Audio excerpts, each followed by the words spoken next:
విద్యార్థినులు స్వశక్తితో ఎదగాలని Jaggampeta CI YRK Srinivas కోరారు. కాకినాడ జిల్లా జగ్గంపేట మండలం రాజపూడి జిల్లా పరిషత్ హైస్కూల్లో అంతర్జాతీయ మహిళా దినోత్సవం జరిగింది. ఈ సందర్భంగా ఆయన మాట్లాడుతూ 10th విద్యార్థులు డిగ్రీ వరకు చదివి ఉద్యోగాలు పొంది తల్లిదండ్రుల కలలు నెరవేర్చాలన్నారు. మహిళల కోసం అమలులో ఉన్న చట్టాలను తెలుసుకోవాలని సూచించారు. అంగన్వాడీ విద్యార్థులు ముగ్గురికి పుట్టినరోజు వేడుకలు నిర్వహించి వారితో మొక్కలు నాటించారు. ప్రజలకు అవగాహన కల్పించేందుకు సీఐ విద్యార్థినులతో కలిసి సైకిల్ ర్యాలీలో పాల్గొన్నారు. ICDS Jaggampeta project CPDO M Purnima ఆధ్వర్యంలో నిర్వహించిన ఈ కార్యక్రమంలో supervisor S Ammaji, head master A Dharmaraju, anganwadi కార్యకర్తలు పాల్గొన్నారు. అంతర్జాతీయ మహిళా దినోత్సవం కార్యక్రమంలో భాగంగా ర్యాలీని ఏర్పాటు చేయడం జరిగింది. అలాగే మన హెచ్ఎం గారు ఈ స్కూల్లో గతంలో కూడా మనం మీటింగ్ పెట్టుకోవడం జరిగింది. పెట్టుకున్నామా? మనం ఆడపిల్లను అనే ఆత్మన్యూనత భావన వదిలేయాలి.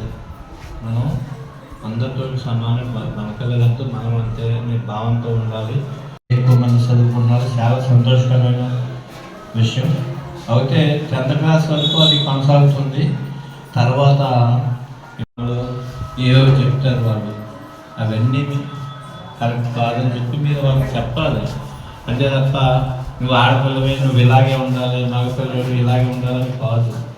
మేము చదువుకుంటాం, మేము ఉద్యోగాలు చేస్తాం, మేము సమానమే అనే విధంగా ఉండాలి తప్ప చిన్నప్పుడే గ్రామాల్లో అక్రమంగా గర్భస్రావం చేసేసుకోవడం ఆడపిల్లలు అయితే కనుక, లేదా మగపిల్లలు లేకపోతే ఏదో ఉన్నామని నుంచి పిల్లల్లో కూడా కొంతమంది చదువు మీద దృష్టి పెడతలేదు. చదువు మీద దృష్టి పెట్టండి. కనీసం డిగ్రీ పూర్తి అవ్వాలి, డిగ్రీ పూర్తి చేయాలి, లేదా పీజీ చేయాలి, నేను టెక్నికల్గా ఏదో నేర్చుకోవాలనే తపన మీలో ఉండాలి.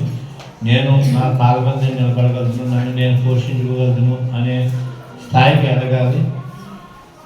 అలాగే మన ఐసీడీఆర్ మేడం గారు ప్రతి కార్యక్రమాన్ని కూడా చక్కగా 10 మందిలో తీసుకెళ్తూ ఈ మహిళల యొక్క అభ్యున్నతికి, మహిళా కార్యక్రమాలన్నింటినీ ప్రజలకు సేవగా చేయడానికి కృషి చేస్తున్నారు మన ఐసీడీఎస్ డిపార్ట్మెంట్ వాళ్ళందరూ కూడా.